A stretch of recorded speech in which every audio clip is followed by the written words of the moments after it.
serial unaliver artists, rivalry, obsession, vibes. Hello bestie, welcome back to my chaotic corner of booktube, where we rate books by vibes, emotional damage, and who art a fictional man or character ruined or standards. And today's video is about spicy romance recommendations, but make it series edition, because apparently I do not really know how to read standalones. And we will break this down into contemporary romance, dark romance, and fantasy romantasy. In each series, I will especially highlight my favorite books or book because I have opinions, and even if no one asks for it, you know, this is my channel and you're here for that. So let's get into it. For single dads, one rook-lake town. It is peak, move to a small place, and fall in love by accident. I have read 3 so far, and this is a 4.5 star series overall. But my favorite, it is Wild Eyes. No contest. Waste just own my heart at this point. Wild Love is grumpy billionaire, best friend's little sibling, and surprise child chaos. The banter is fun, the tension is delicious, and Ford is holding by a trait the entire time. Wild Eyes, though, changed my entire brain chemistry. Weston Belmont is a flirty, emotionally available single dad cowboy, and I simply have not recovered from him. He's one of my favorite book boyfriend, period. I loved, I cried, and I even considered buying boots and go to Rose Hill. Yeah, I know it doesn't exist. White Side. It brings marriage of convenience, guardianship stakes, and a broody man with some mysterious bruises. It is forced proximity done right,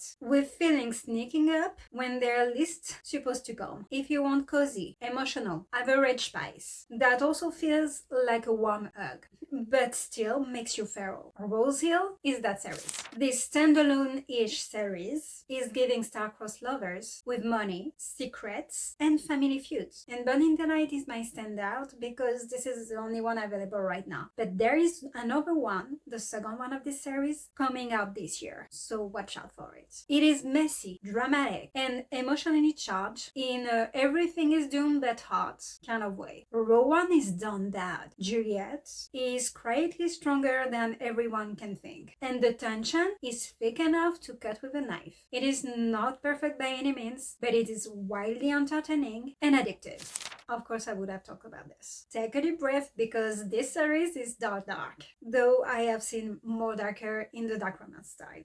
But please check your trigger warnings and then check them again, okay? I warn you. Personally, Phantom is one of my favorites. It is gothic, haunting, and strangely tender in the worst possible way. Second to that, CB Story with Saturn Zephyr is absolutely everything, but I won't spoil it for you. And honestly, don't pass on it. I will say it is the most spicy of the 3. The duet, Haunting Adeline and Hunting Adeline, are definitely intense and dark, especially the second one. It is definitely brutal and not for everyone, but if you do like morally black characters, obsession, and high emotional stakes, this duet will live rent-free in your head. I personally didn't like so much Where is Molly, but I mean, I enjoyed it. It's just not my favorite. Serial unaliver artists, rivalry, obsession, vibes. There are no saints and there is no devils, are dark, psychological, and weirdly intimate. It is really spicy. Yes,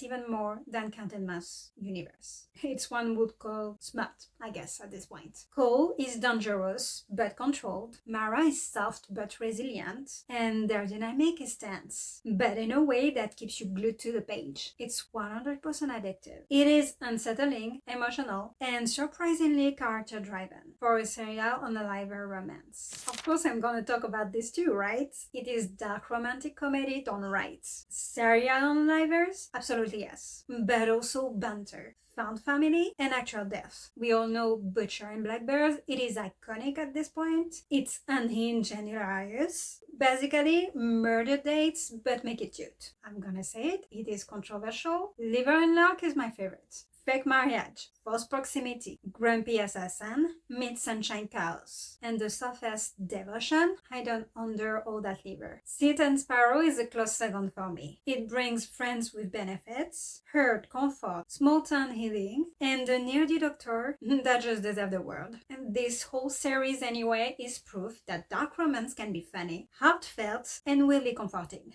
And a special mention to the little novella that is perfect for a last taste and treat of this overall energy and fun family big time vibes. What else? Now let's be honest, this is commitment, a journey even, and dare I say, a lifetime choice. Because if you plunge into this and love the first books of Blood and Ash series, you are committed to 2 intertwined series that are meant to be read together. I think you can find the right order to read them on Goodreads easily. You will find lore, gods, prophecies, and slow burn tension that eventually pays off. Let's start by the first of the series from Blood and Ash that will pulls you literally in with mystery and also a forbidden attraction. But in all honesty, so far, Flesh and Fire is really the moment it's just shined for me, which is the second series intertwined. And as much as I adore and love Cassie and Poppy, Nyctos, well, is something. And there is just more tension, more intensity, and also way more I will just burn down the world for you energy. So, this is definitely for you if you love Romantasy with long arcs, long series to read, universe, even destiny vibes, and dramatic revelations. Because trust me, this word will come on you. This one of my god tier favorite series of last year. And let's start with the Book of Azrael. I have still one left to read, and I'm just dreading to have nothing left after that. So, I want one last treat, and I'm not ready to read it just yet because after that, I don't have anything from this series to read. So, but I'm gonna read Wrath of the Fallen soon because this series emotionally destroyed me, and I just said thank you. Diana is a morally menace who will literally burn the world down for the people she loves and care for. And Sam Keel, the man is a grumpy cinnamon roll energy, definitely hiding under all that trauma. It is real enemies to lovers, insane tension, and illegal banter, an epic world building, monsters, betrayal, and cliffhangers that just feel overall personal. I did finish the first book emotionally wrecked, and actually more than the first book, the second and third too. But after each one, I just needed the other one, the next one, like oxygen. White Horse Black Knight is a slow burn, a forbidden, bodyguard adjacent, 8 to lovers, let's just say it's perfection. Sabine is soft but resilient, and Baston, Wolf Bourbon, is gruff, loyal, well, to a certain point, and painfully devoted. And let me just say, the yearning in this book should be illegal. And this is very much vibes, tension, longing looks and corrupt cards, and also the we shouldn't do this, but what if we did? If you love angst with your romance and a slower emotional burn, on this one it's just right. House of Ben and Bloods give just rivals to lovers, forced marriage, wearing magical crime families, and an amazing Murray husband, who is way too attractive for his own good. It is Romantasy with mafia energy and steampunk, dark magic, and an heroine that is fully preparing to murder while also catching feelings. And I cannot blame her. The tension between I married you to destroy you and why do I feel so powerful when you're near me is absolutely immaculate. If you love sharp power dynamics and crime lord romance in a fantasy setting, this one for you. Last but not least, this series is demon, curses, trauma, found family, and surprisingly emotional character growth, wrapped in filthy good spice. I said what I said. Each book is standalone each, and you don't have to read one before the other, but I would advise and recommend two because there is a plot, and I would advise you to read in order. You will follow a different demon brother in each, and somehow or Asher keeps making me fall in love with Spellbound. Though, let's be honest, my favorite so far is definitely Demon with Benefit. I have one last, but it is not out yet. It will be out soon in February, and I cannot wait for it.